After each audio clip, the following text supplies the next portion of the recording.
नमस्कार बच्चों। आज एक कमेंट बॉक्स में एक प्रश्न आया और एक बच्चे ने पूछा है कि सर एक क्रैमर्स रूल पे वीडियो डालिए। तो लो, आप लोगों के लिए क्रैमर्स रूल पे एक वीडियो डाल रहा हूँ। आप इसको समझने की कोशिश कीजिएगा, ठीक है। तो क्रैमर्स रूल जो है, एक्चुअली जो यूज़ होता है वो होता है किसी भी simultaneous system of simultaneous equation को सॉल्व करने के लिए। जैसे कोई भी लीनियर इक्वेशन टू वेरिएबल में आती है, simultaneous equation, pair of system of equation जिसको बोलते हैं, या थ्री सिस्टम ऑफ इक्वेशन एक साथ आती हैं। जब दो इक्वेशन दो डिफरेंट वेरिएबल में या तीन इक्वेशन तीन डिफरेंट वेरिएबल में आती हैं, तो उनको कैसे सॉल्व किया जाता है। वैसे a pair of system equation in two variable आप लोगों ने 10th क्लास में सीखा है। उसके बहुत से तरीके बताए गए हमारे 10th क्लास के अंदर। आप उसमें सब्स्टिट्यूशन मेथड है, उसमें आपका एलिमिनेशन मेथड था, उसमें क्रॉस मल्टीप्लिकेशन मेथड भी था जो हम लोगों ने ओमिटेड था ड्यू टू कोविड, लेकिन वो भी एक मेथड था। लेकिन जब थ्री इक्वेशंस आ जाएं और उसमें तीन डिफरेंट वेरिएबल्स आ जाएं, तो उसको कैसे सॉल्व किया जाए, ठीक है। तो उसको सॉल्व करने का तरीका जो है वो एक क्रैमर्स रूल भी है, और उस क्रैमर्स रूल को समझने की कोशिश करते हैं। चलो देखो, जैसे यहाँ पे लिखा हुआ है, let there be a system of n simultaneous linear equations having n unknown given by equations of, means अगर आपके पास एक system of n simultaneous linear equation, मतलब कि अगर n नंबर ऑफ इक्वेशंस हो आपके पास, जिसमें n number of unknown variables हों, माने अननोन फिगर्स हों, माने unknown n number of variables हों, तो अब इक्वेशन कैसे बनेगी। देखो बच्चों, a11 x1 plus a12 x2 plus so on to a1n xn equal to b1। मैंने सीधी सी बात यूँ समझो कि अपना कोई नंबर है 3x plus 4y plus 7z plus 8w plus something something something so on equal to some constant called b1। Similarly second equation भी उसी तरह से बनेगी हमारी, a21 x1 plus a22 x2 plus so on plus a2n xn equal to b2, that is some constant, right. ऐसी equation चलती जाएंगे so on to the n1, an1 x1 plus an2 x2 plus so on to ann xn equal to bn। This a11 और a12 और a1n, these are nothing, they are the elements of matrix, we all of you know very well that। और जब elements of matrix के हैं और matrix की जब value निकालते हैं तो डिटर्मिनेंट बन जाता है, ये हमको सबको पता है, ठीक है। तो उसमें इसमें से जब हमारे पास ये सिस्टम ऑफ इक्वेशन आ जाती हैं जिसमें n इक्वेशंस है और n वेरिएबल्स हैं, तो उसका डिटर्मिनेंट कैसे निकालेंगे। जो हमारा पहला डिटर्मिनेंट आता है वो आता है इन सब कॉफिशिएंट्स का वैल्यू का एक डिटर्मिनेंट बनता है, a11 a12 so on to a1n। ऐसे दूसरी वाला जो अपना फर्स्ट रो हो गया, सेकंड रो क्या बनेगा, a21 a22 so on to a2n।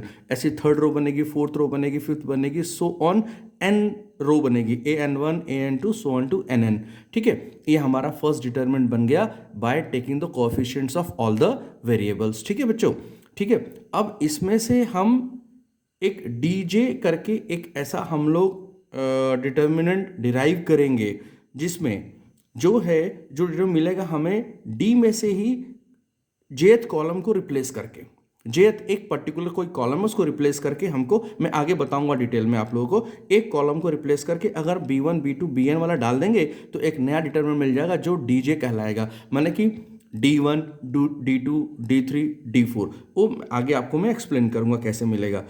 वो मिलने के बाद हम लोग डिटर्मिनेंट की वैल्यूज निकाल लेंगे। डिटर्मिनेंट की वैल्यूज निकालने के बाद हमारा x फर्स्ट वेरिएबल की वैल्यू आएगी हमारी d1/d। हाँ, उसके बाद क्या करेंगे, वो देखिए इसमें थोड़ा सा वीडियो में नीचे रह गया था, स्लाइड बता रहा था हमको कि डीजे जो मिलेगा डिटर्मिनेंट, जो डीजे डिटर्मिनेंट मिलेगा हमारे को, वो डी में हम किसी जेथ कॉलम को रिप्लेस कर देंगे बाय b1 b2 bn, तो हमारे को एक नया डिटर्मिनेंट d1 d2 d3 मिलता चला जाएगा। फिर उसके बाद हम x जो वेरिएबल्स थे, जो अननोन वेरिएबल्स हैं, उनकी वैल्यू कैसे निकालेंगे, वो x1 x2 x3 x4 x5 xn कैसे मिलेगा, x1 d1/d मिलेगा, x2 d2/d मिलेगा, सो ऑन टू xn dn/d मिलेगा। तो ये हमारा हुआ बेसिक कॉन्सेप्ट जो क्रैमर्स ने बोला है कि क्रैमर्स रूल एक्चुअली होता क्या है, वो मैंने आपको समझाने की कोशिश की है। लेकिन जब क्रैमर्स ने ये रूल दिया था जब क्रैमर्स ने ये रूल दिया था तब उसके साथ कुछ कंडीशंस उसने दी थी कि कब कब सिस्टम ऑफ इक्वेशन कंसिस्टेंट होंगे, कब सिस्टम ऑफ इक्वेशन इनकंसिस्टेंट होंगे। अच्छा, ये जो वर्ड है दो, कंसिस्टेंट एंड इनकंसिस्टेंट, आप लोगों ने 10th क्लास में अच्छे से सुना हुआ है कि कंसिस्टेंट क्या होता है और इनकंसिस्टेंट क्या होता है। कंसिस्टेंट जो होते हैं आपको अच्छे से पता है कंसिस्टेंट क्या होते हैं। कंसिस्टेंट माने the equation, the system of equation has solution. वो चाहे यूनिक है चाहे वो इनफाइनाइट है, वो कंसिस्टेंट कहलाती है। तो now we are going to look into some conditions for consistency of system of equation, चाहे वो 2 वेरिएबल की हो, चाहे 3 वेरिएबल की हो, चाहे वो 4 वेरिएबल की, चाहे 5 वेरिएबल की हो। लेकिन हमारे 12th स्टैंडर्ड में जिसकी हम बात कर रहे हैं, 12th स्टैंडर्ड में जो वेरिएबल्स हैं 3 अननोन वेरिएबल पे फोकस किया गया है। लेकिन मैं आप लोगों को 2 के लिए भी कंडीशंस बताऊंगा और 3 के लिए भी कंडीशंस बताऊंगा, ठीक है।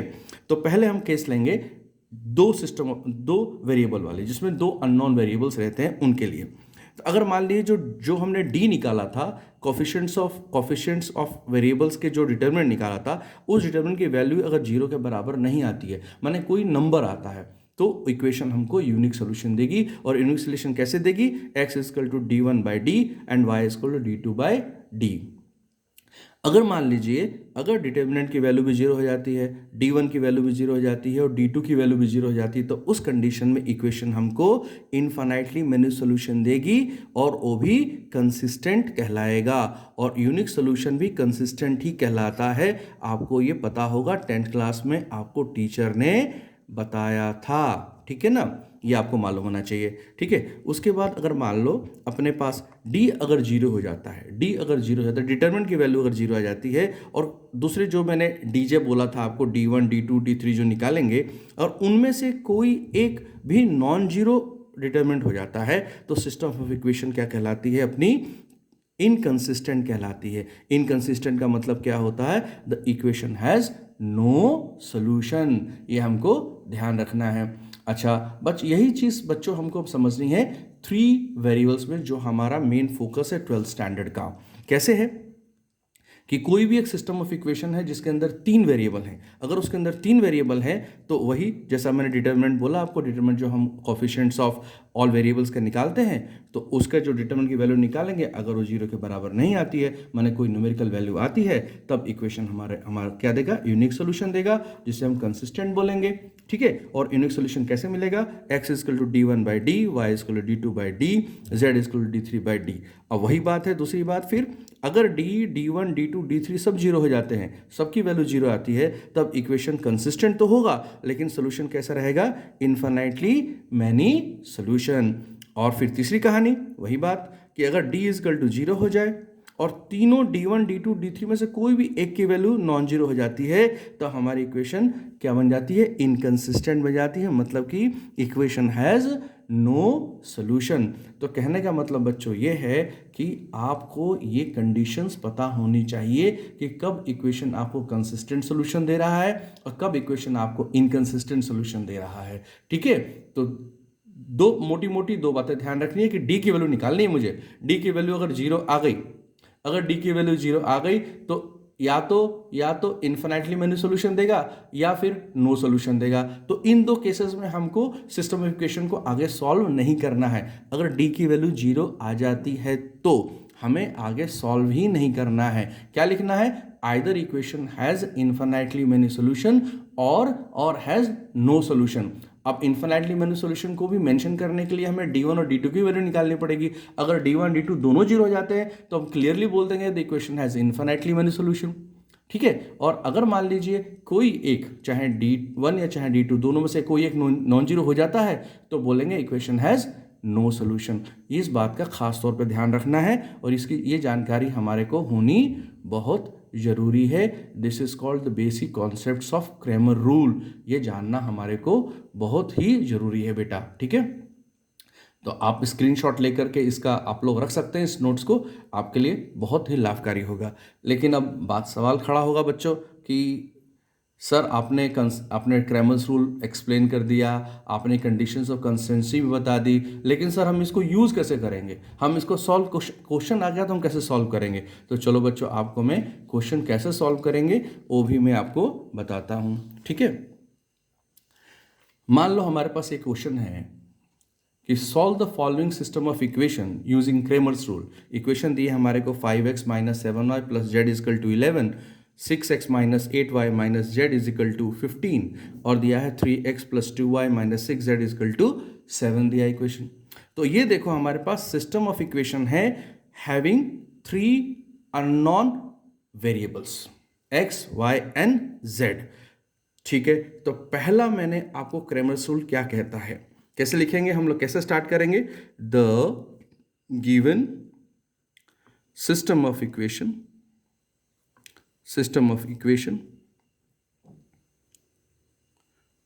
एज आर और is we have 5x minus 7y plus Z is equal to 11, ठीक है बच्चों। फिर है हमारा 6x minus 8y minus Z is equal to 15, ठीक है।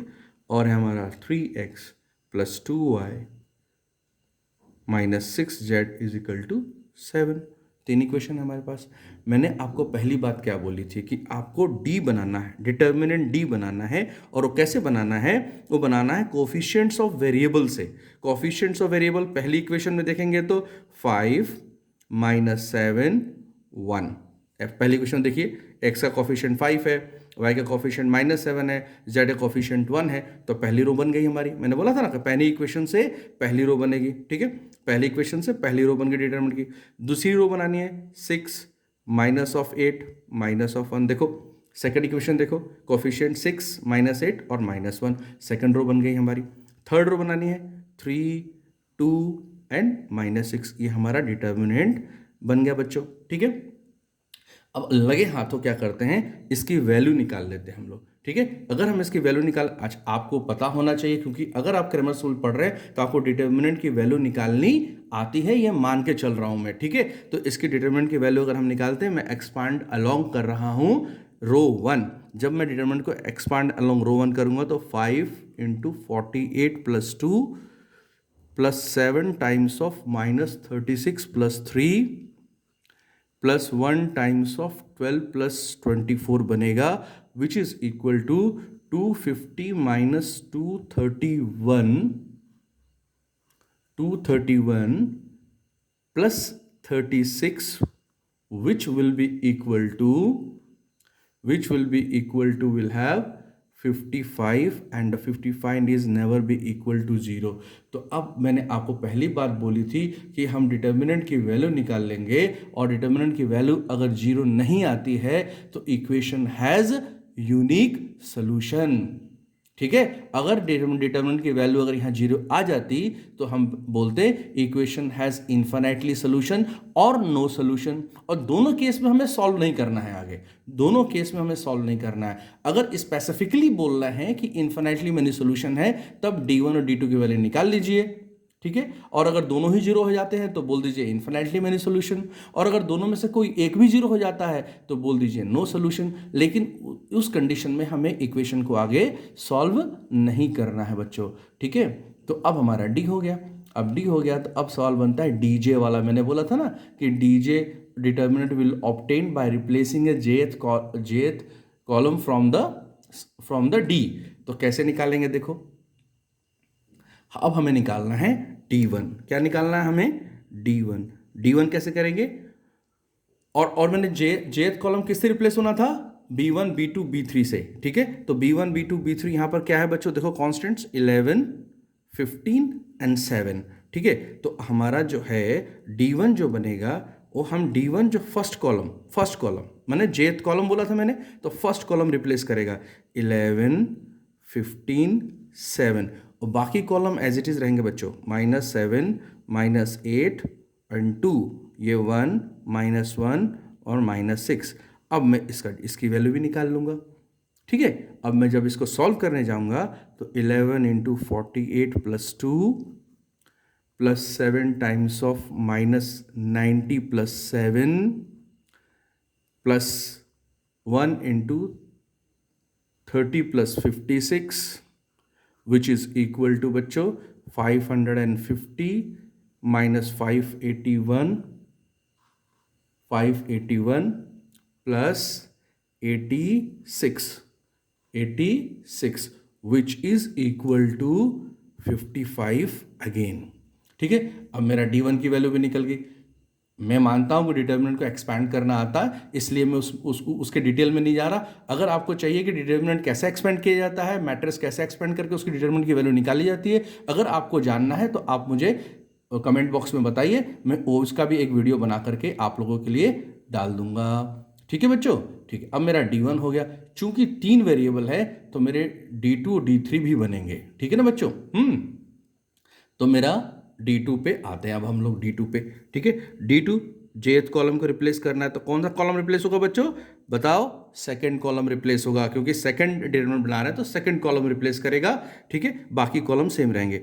5 6 3 11 15 7 और last column will be remain same 1 -1 -6। अगर इसकी वैल्यू निकालने जाऊंगा बच्चों, फिर एक्सपेंशन है, आपको पता है 5 इंटू -90 प्लस 7, ठीक है, -11 इंटू -36 प्लस 3, ठीक है बच्चों, प्लस 1 इंटू 42 -45, ठीक है, which is equal to -415 plus 363 and -3 which is again equal to -55। ठीक है बच्चों? हमारा अब D2 की वैल्यू क्या आ गई? -55। अब हमारा क्या रहेगा बच्चों? Third D3। और जब हम D3 बनाएंगे तो क्या होगा? D3 बनाएंगे तो क्या बनेगा बच्चों? कौन से कॉलम को रिप्लेस करेगा? थर्ड कॉलम को रिप्लेस करेगा।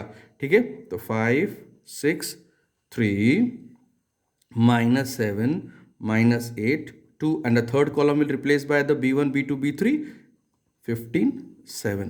अब इस डिटर्मिनेंट की वैल्यू भी निकाल लो बच्चों। ठीक है, इस डिटर्मिनेंट की वैल्यू निकालने जाएंगे, D3 की डिटर्मिनेंट की वैल्यू निकालने जाएंगे तो हम लोग देखिए क्या वैल्यू आती है। देखिए जरा, चलो सॉल्व करने का ट्राई करो अपने आप से भी, देखो कोशिश करो।